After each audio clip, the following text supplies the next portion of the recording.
భక్తులారా, వినాయకుడి లీలలు ఎన్ని విన్నా తక్కువే. గణపతి ఎప్పుడు భక్తులకు జ్ఞానం, వినయం, భక్తి బోధిస్తాడు. అలాంటి ఒక వినాయకుడి అద్భుత కథ ఇవాళ మనం వినబోతున్నాం. ఇది కుబేరుడు గణపతి కథ. ఒకప్పుడు అలకానంద అనే నదీ తీరంలో అలకాపురి అనే రాజధానిలో కుబేరుడు అనే ధనాధీశుడు జీవించేవాడు. కుబేరుడు దివిలోని ధనాధికారి, అష్టదిక్పాలకులలో ఒకడు. ఆయన వద్ద అశేషమైన బంగారం, వజ్రాలు, రత్నాలు, అపారమైన ధనం ఉండేది. అయినా ఆయనకు ఒక అహంకారం. ఈ జగత్తులో నాలాంటి ధనవంతుడు లేడు, నాలాంటి వాడు మరొకడు లేడు అనే గర్వం. ఒకసారి కుబేరుడు తన సంపదను చూపించుకోవాలని అనుకున్నాడు. నేను దేవతలకు విందు పెడతాను, ముఖ్యంగా కైలాసంలో ఉన్న మహాదేవుణ్ణి ఆహ్వానిస్తే నా గౌరవం మరింత పెరుగుతుంది అని అనుకున్నాడు కుబేరుడు. అతడు ఒక రోజున శివపార్వతులను విందుకు ఆహ్వానించాడు. కానీ శివుడు నవ్వుతూ, కుబేరా, మేము రాలేము, కానీ మా కుమారుడు గణపతిని పంపుతాము, అతనికి భోజనం పెడితే చాలు అన్నాడు ఆదిశంకరుడు. కుబేరుడు సంతోషపడ్డాడు.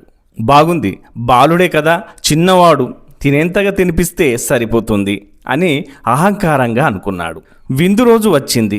గణపతి మూషిక వాహనంపై వచ్చాడు. చిన్నవాడే అయినా ఆయన విఘ్నేశ్వరుడు, మహాభోజన ప్రియుడు. కుబేరుడు అన్ని రకాల వంటలు వడ్డించాడు. కుబేరుడు ఇలా వడ్డించాడో లేదో చూస్తుండగానే గణపతి చకాచక అన్నీ తినేస్తున్నాడు.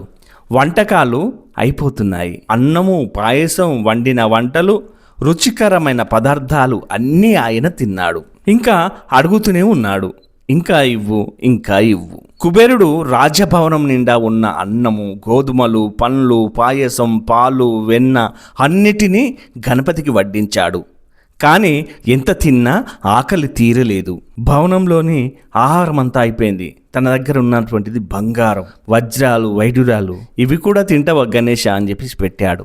అవి కూడా బంగారం, ఆభరణాలు ఏవి కనిపించినా గణపతి వదిలిపెట్టలేదు. వజ్ర వైడూర్యాలు కూడా మింగేశాడు. కుబేరుడు భయపడిపోయాడు. ఇంకా ఏమి ఇవ్వాలో అర్థం కావడం లేదు. గణపతి ఆగడం లేదు, ఆయన ఆకలి తీరడం లేదు. నేను శివుని కుమారుణ్ణి సంతృప్తి పరచలేకపోతున్నానా అని ఆందోళన పడ్డాడు కుబేరుడు. వెంటనే కైలాసానికి పరిగెత్తి శివుణ్ణి ప్రార్థించాడు. ప్రభు, నేను మీ కుమారుణ్ణి తినిపించలేకపోతున్నాను, నా అహంకారం నన్ను కబలిస్తోంది, దయచేసి రక్షించండి అని వేడుకున్నాడు కుబేరుడు. శివుడు చిరునవ్వుతో అన్నాడిలా, కుబేరా, ధనం ఉన్నంత మాత్రాన గర్వపడకు. నిజమైన సంపద, భక్తి, వినయం. ఇప్పుడు గణపతి ఆకలి తీరడానికి ఒక్క మార్గమే ఉంది అంటూ శివుడు ఒక అన్నం ముద్ద గణపతికి అందించమని కుబేరుడి చేతిలో పెట్టాడు. వెంటనే కుబేరుడు తిరిగి గణపతిని చేరుకొని ఆ ముద్దను గణపతికి అందించాడు. అది తిన్న వెంటనే గణపతి సంతృప్తి చెందాడు. నాకు కావలసింది ఆహారం కాదు కుబేరా, నీ అహంకారం తగ్గించడం మాత్రమే అని అన్నాడు గణపతి. కుబేరుడు సిగ్గుతో తలవంచి గణపతిని శరణు కోరాడు. ఆ రోజు నుంచి కుబేరుడు తన గర్వం విడిచి వినయంతో జీవించాడు. ఈ కథ మనకు చెప్పేది ఏమిటంటే, ఎంత ధనం, ఎంత శక్తి, ఎంత ప్రతాపం ఉన్నా అది మనకు గర్వం తెచ్చేలా ఉండకూడదు. దేవుని దృష్టిలో సంపద కన్నా భక్తి గొప్పది. మనలోని వినయము, ప్రేమ, భక్తి, అదే నిజమైన ధనం. ఇది ఈ వీడియోలో మనం తెలుసుకున్న కథా సారాంశం.